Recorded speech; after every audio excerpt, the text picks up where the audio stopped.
그 얼마 전에 유료화 하셨고 또 많은 분들이 스카이 스캐너 같은 메타 서치하고 지금 아직도 메타원 메타를 좀 혼동하시는 분들이 많아요. 이게 단순한 최저가 탐색이 아니고 일반적으로 우리가 우리 힘으로는 찾을 수 없는 항공권의 그 모둠을 찾아준다라고 저는 이해를 하고 있거든요. 대표님 보시기에 기존의 메타 서치와 비교해서 메타원 메타만의 역할이 있다면 뭐가 있을까요? 그런 노력들은 많이 하세요. 내가 날짜 정하고 목적지 정하고 항공권 검색했어요. 이거 제일 싸게 파는 데는 어딘지 막 발품을 계속 팔아요. 풀서비스 항공사들은 놀란 만큼 싸게 특가가 나오는 경우가 별로 없어요. LCC들은 저비용 항공사들은 아주 놀란 만큼 싼 가격이 나오는데 그건 그림의 떡. 내가 알고 검색하면 이미 다 팔린 없는 그런 경우 많죠. 근데 탐색을 하면 LCC들의 그런 초특가 항공권처럼 굉장히 싼 항공권들을 여유 있게 찾을 수 있어요. 장거리는 워낙 멀기도 하고 항공권 가격도 상대적으로 비싸죠. 이왕 거기까지 갔는데 장거리를 뭐 한 3일만 갔다 오는 사람은 거의 없어요. 두 도시 이상 네. 보통 보고 오죠. 그 두 도시가 떨어져 있다면 스탑오버를 하는 게 더 유리한 거고. 예. 그래서 장거리는 사실은 다구간 항공권이 정말 필요한 경우가 많죠. 지금 메타원 메타에 나와 있는 예약 가능한 굉장히 좋은 스톱오버 항공권 사례 한 두 가지 정도만 좀 말씀 부탁드렸거든요. 캘리포니아 일주 항공권은 유나이티드 항공의 항공권인데요. 네. 그러니까 유나이티드 항공이 그 LA를 가는 항공권을 모님을 좀 싸게 내놨어요. 항공사 홈페이지 기준으로 86만 원까지 검색이 됩니다. 유나이티드 항공은 한국에서는 샌프란시스코를 직항으로 운항을 해요. 근데 유나이티드 항공의 운임은 특징이 거의 대부분의 운임이 스토브가 두 번까지 무료예요. 그래서 미국을 항공 일주할 수 있는 경우가 굉장히 많아요. 근데 와우. LA 왕복 항공권은 특이하게도 스토브가 허용이 안 돼요. 최저가 운임은. 86만 원짜리는. 예, 예, 예. 안 되니까 원인을 찾아보니까 이제 규정이 달라요. 근데 재밌는 게 산타바바라하고 LA를 같이 엮어서 다구간을 만들면 두 번의 스토브가 무료고 86만 원인데요. 그거를 발견하셨군요. 뭐 하다 보니 발견되죠. 이게 일반인은 할 수가 없어, 이거를. 와, 그래서 샌프란시스코 갔다가 절묘하다. 산타바바라 갔다가 LA 갔다가 서울로 돌아오거나 샌프란시스코 갔다가 산타바바라 갔다가 육로로 LA 갔다가 LA에서 돌아오는 이것도 86만 원. 뭐 이런 식으로 여정 일정을 잡을 수 있죠. 마법의 향기 시드니 왕복 42만 원. 이 동방항공으로 칭다오를 경유해야 이 가격이 나와요. 시드니를 왕복하는 항공편이 칭다오에는 없어요. 중국 내 다른 도시를 또 경유해야 돼요. 굉장히 재밌는 현상이에요. 직항이 아니라 경유를 해야 되면 좀 싸게 파는 경우가 많아요.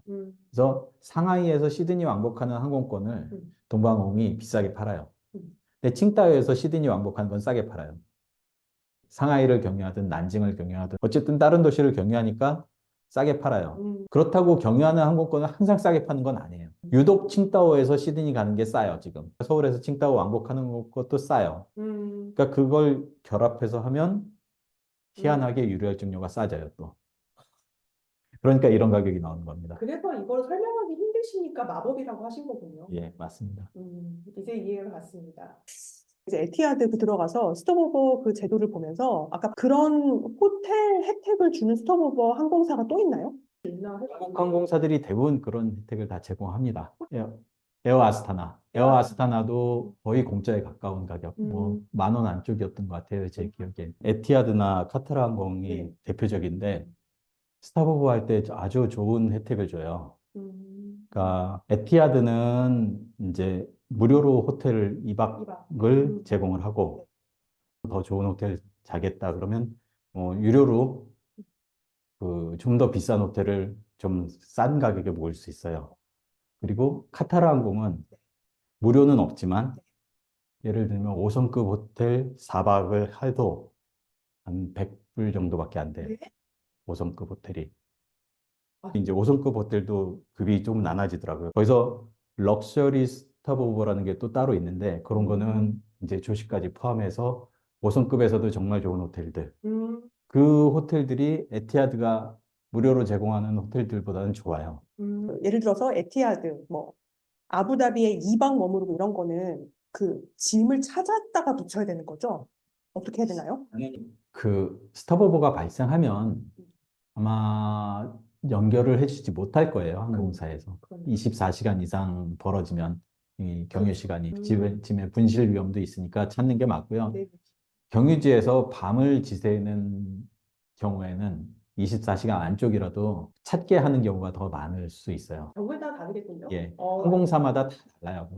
예. 그냥 단순히 경유지로 그냥 거쳐서 공항에서 기다렸다니까 레이오버죠. 그냥 들어 나가는 거랑 스톱오버로 아예 그냥 체류를 하는 거랑 최종적인 가격에서 이 멀티 데스티네이션 항공권은 차이가 발생하게 되나요? 일반적으로?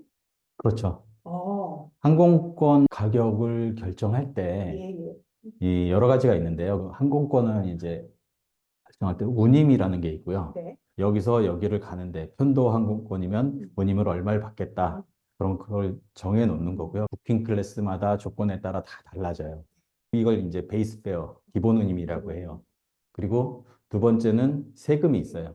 이건 공항세. 보통 공항을 이용하면 내는 세금이고요. 영국이나 뭐 그 독일 같은 경우는 세금이 굉장히 비싸요. 그리고 어떤 나라는 거의 무료에 가까운 나라도 있고, 그리고 세 번째가 유류할증료가 있어요. 어떻게 보면 기본 운임하고 비슷한 개념이긴 한데 항공사가 가져가는 거고, 네. 그래서 항공사에 따라서는 기본 운임과 유류할증료를 어떤 노선은 기본 운임을 10만 원으로 책정하고 유류할증료를 50만 원 책정하기도 해요. 그리고 반대로 하기도 하고요. 그래요. 같은 항공사임에도 불구하고 예. 출발지 국가가 어디냐에 따라서 이 정책이 완전히 달라져요. 근데 이제 스톱오버를 하게 되면 뭐가 달라지냐면, 네. 어, 운임 규정상 스톱오버가 무료가 아닌 경우도 가끔 있어요. 네. 스톱오버 한 번 할 때 100불을 내야 된다거나, 아예 허용이 안 되면 30만 원 뛸 수도 있죠. 에어프랑스나 KLM, 뭐 아니면 미국의 델타, 이런 항공사들이 그 저렴한 운임은 스톱오버를 허용하지 않아요. 그래서 그 항공사들은 스톱오버 하는 게 매력이 별로 없어요. 오. 예. 대신 예를 들면 유나이티드 항공이나 아시아권의 상당수 많은 항공사들이 스톱오버를 무료로 허용하고요. 중동의 카타르 항공이나 에티하드, 유럽 현재로서는 폴란드 항공하고 피네어 정도인데 피네어는 요즘에 가격이 워낙 비싸서 의미가 별로 없고요. 이 러우 전쟁 때문에 스톱오버 차지가 붙느냐 안 붙느냐 그런 게 있고요. 공항세가 어떤 공항은 경유할 때는 세금을 안 물고 스톱오버 하면 물어요. 24시간을 기준으로 달라집니다. 대부분의 경우 24시간 이상 거기를 체류하면 예. 공항세를 물어야 돼요. 영국 같은 경우는 좀 특이하게 네. 영국에서 출발하는 항공편의 거리에 따라서 공항세가 달라져요. 영국에서 2,000마일 안쪽에 뭐 도시를 목적지로 해서 출발을 하면 예. 공항세가 별로 비싸지 않은데 2,000마일이 넘는 도시를 목적지로 해서 출발을 하면 네. 공항세가 이코노미도 20만 원이 넘어가고요. 비즈니스는 한 30만 원 넘어갑니다. 영국에서 2,000마일 이내로 가는 거는 싸지는 거네요. 예, 쌉니다. 몇만 원밖에 안 해요. 그래서 그런 항공권이 나온 거군요. 경유하는 도시는 목적지라고 안 쳐요. 24시간 이상 체류하면 목적지로 쳐요. 런던에서 더블린을 갔다가 더블린에서 서울로 온다. 런던 더블린은 2,000마일 안 되고 그렇기 때문에 더블린까지 가는 공항세만 내면 돼요. 영국 출발로. 더블린 출발 공항세는 원래 싸요. 그러니까 유럽에서 공항세가 싼 나라들이 몇몇 있는데 이탈리아, 스페인, 포르투갈, 아일랜드, 네덜란드, 뭐 제일 비싼 나라가 영국. 그 다음이 독일. 독일은 단거리, 장거리 관계없이 비싸요. 그러니까 대표님은 그걸 다 아시기 때문에 어떻게 보면 그걸 이용해서 루트를 좀 설계하실 수 있는 거네요. 그렇죠. 그걸 경험적으로 알고 있는 거죠. 오랫동안 그런 말씀 하셨잖아요. 그 항공권을 목적지를 정하고 찾는 거는 출장이나 그렇게 하는 거다. 여행은 그렇게 하는 게 아니다. 싼 항공권이 나오면 거기에 맞춰서. 그러니까 목적지를 정해도 되고요. 내가 여행 날짜를 정해도 되고, 근데 내가 모든 걸 다 정하지는 말자. 예를 들면 저는 런던을 꼭 가고 싶어요. 올 여름이나 가을쯤.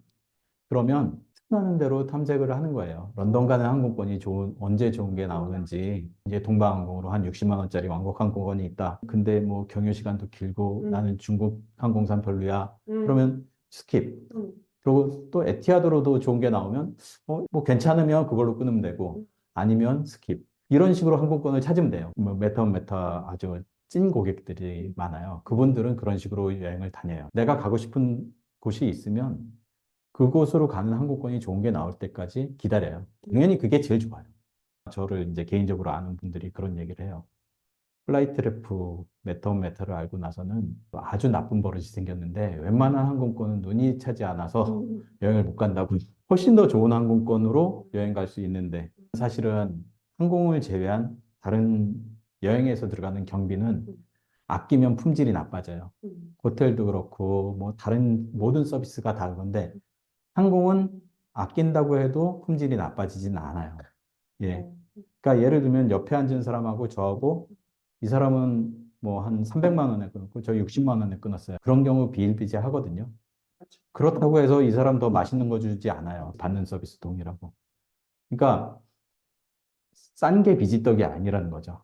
항공권은. 혹시 이 보시는 분들한테 마지막으로 좀 서비스 관련해서 하시고 싶은 말씀이 있으시다면? 사실 여행은 굉장히 사람들한테 좋은 영향을 주는 어떤 활동 중이라고 생각을 해요. 네. 예. 젊을 때 특히 여행을 많이 다니면 많은 보는 눈이 달라지고 글로벌한 사람으로 될 수 있는 그런 가능성이 높아질 텐데요.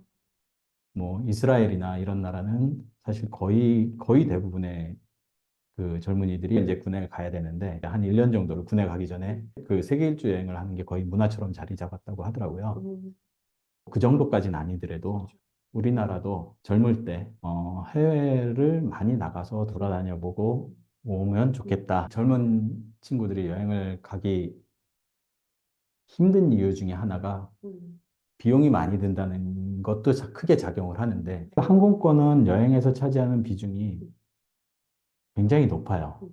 비용 측면에서는 경우에 따라서는 절반을 넘는 경우도 있고요. 근데 이 항공권을 출장자처럼 그냥 그건 얼마가 됐든 그냥 상수라고 생각하시는 분들이 너무 많은 것 같아요.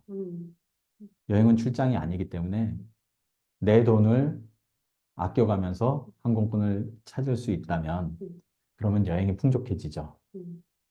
그렇게 여행을 습관을 좀 들이시면 한 번 여행 갈 거 두 번 갈 수도 있고 그런 식으로 여행이 바뀔 수 있어요.